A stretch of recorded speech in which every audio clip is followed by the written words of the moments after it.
বিগত বছৰবোৰৰ দৰে এইবেলিও দক্ষিণ কামৰূপ ক্ৰিকেট সন্থাই আয়োজন কৰিবলৈ মন মেলিছে 12 সংখ্যক এক্সপ'জ কাপ 2025। আজিৰে পৰা এই আলোচনা চক্ৰত দক্ষিণ কামৰূপ ক্ৰিকেট সন্থাৰ প্ৰায়বোৰ 9 পুৰণি সদস্য উপস্থিত থকাৰ সমান্তৰালকৈ পলাশবাৰী সমষ্টিৰ বিধায়ক হেমাংগ ঠাকুৰীয়া তথা মিৰ্জা অঞ্চলৰ গণ্যমান্য ব্যক্তিসকল উপস্থিত থাকিল। সমগ্ৰ অসমতে জনপ্ৰিয় হৈ উঠা ক্ৰিকেট প্ৰতিযোগিতাখনিত বিগত বছৰসমূহত অসমৰ ভিন্ন জিলাৰ পৰা ক্ৰিকেট দল আহি উপস্থিত হৈছিলহি। এইবেলি অহা 18 মাৰ্চৰ পৰা 22 তাৰিখলৈ মিৰ্জা জামৰতল খেলপথাৰত আয়োজন কৰা হ'ব সদৌ অসম ভিত্তিত দিবানৈশ ক্ৰিকেট প্ৰতিযোগিতাখনি।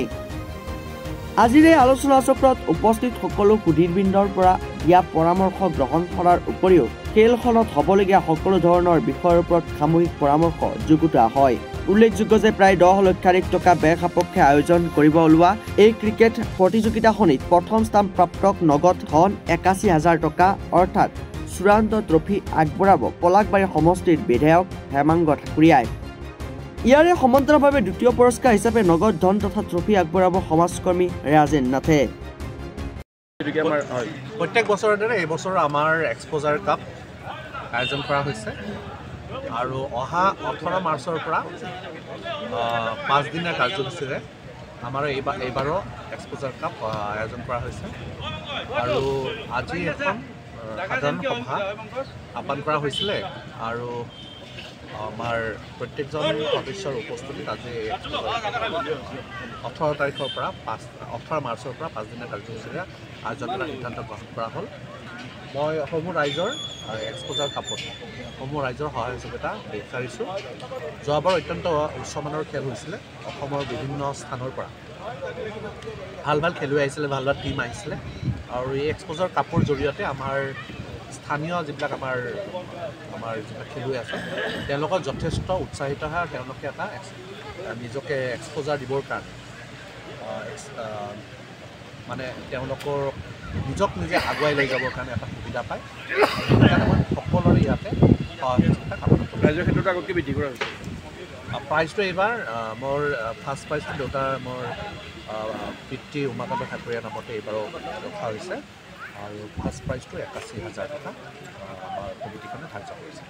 5 দিনীয়া কাৰ্যসূচীৰে 22 তাৰিখলৈ মানে 22 মাৰ্চলৈকে আমাৰ এই খেলখন অনুষ্ঠিত হ'ব আৰু এই খেলখনত প্ৰথম পুৰস্কাৰ হিচাপে থাকিব 81,001 টকা, দ্বিতীয় পুৰস্কাৰ হিচাপে থাকিব 40,001 টকা আৰু তৃতীয় পুৰস্কাৰ হিচাপে থাকিব 20,001 টকা। তো যোৱাবেলি আমাৰ যিখিনি আমি অভূতপূৰ্ব সাফল্য আমি পাইছিলোঁ এইবেলিও আশা কৰিছোঁ আমি অভূতপূৰ্ব সাফল্য পাম। লগতে আপোনালোকৰ এই চেনেলৰ যোগেৰে আমি অসমৰ তথা উত্তৰ পূৰ্বাঞ্চলৰ বিভিন্ন খেলুৱৈসকলক আমি নিমন্ত্ৰণ জনাইছোঁ, আহক আপোনালোকে আমাৰ এই খেলখন খেলি পেলাই আমাৰ এই খেলখন উপভোগ কৰক। এখন বহুতো উন্নত মানদণ্ডৰ খেল হয়। গোটেই অসম জনজাত অসমৰ প্ৰিয় খেল এইখন এক্সপ'জাৰ কাপ বুলি ক'লে সকলোৱে হয়তো গম পায় আজিৰ দিনত। তো আগ্ৰহ কৰিছোঁ আপোনাক অসমৰ বিভিন্ন স্থানৰ বা উত্তৰ পূৰ্বাঞ্চলৰ বিভিন্ন স্থানৰ খেলুৱৈসকল আপোনালোক আহক, আহি আমাৰ এই খেলখন যোগদান কৰক। হয়, এইবেলি আমাৰ বাজেট প্ৰায় 10 লাখ টকাৰ আমি নিৰ্ধাৰণ কৰিছোঁ। যিহেতুকে আমি সকলো খেলুৱৈ আপোনাৰ আহাৰ আমি দিনৰ আহাৰ আৰু ৰাতিৰ আহাৰ আমি কমিটিৰ ফালৰ পৰা আমি প্ৰদান কৰোঁ। লগতে আমাৰ বিশিষ্ট ব্যক্তিসকল যিবিলাক আমাৰ নিমন্ত্ৰিত অতিথিসকল তেখেতসকলৰো আমি খোৱা বোৱাৰ ব্যৱস্থা কৰোঁ। লগতে এইবেলি আমি আমাৰ কমিটিখনে অলপ আমি আলোচনা কৰিছোঁ যে দূৰণিবতীয়া যিখিনি আমাৰ খেলুৱৈ আমাৰ এই খেলখন খেলিবলৈ আহে তেখেতসকলৰ আমি থকাৰ ব্যৱস্থাটো আমি কৰিব পাৰোঁনে বা সেইটো সম্ভৱপৰ হ'বনে, আমি কমিটিখনে এটা আলোচনা কৰিছোঁ। এতিয়ালৈকে আমি আলোচনাটোত এতিয়ালৈকে আমি সিদ্ধান্ত আমি সংগ্ৰহ কৰা নাই।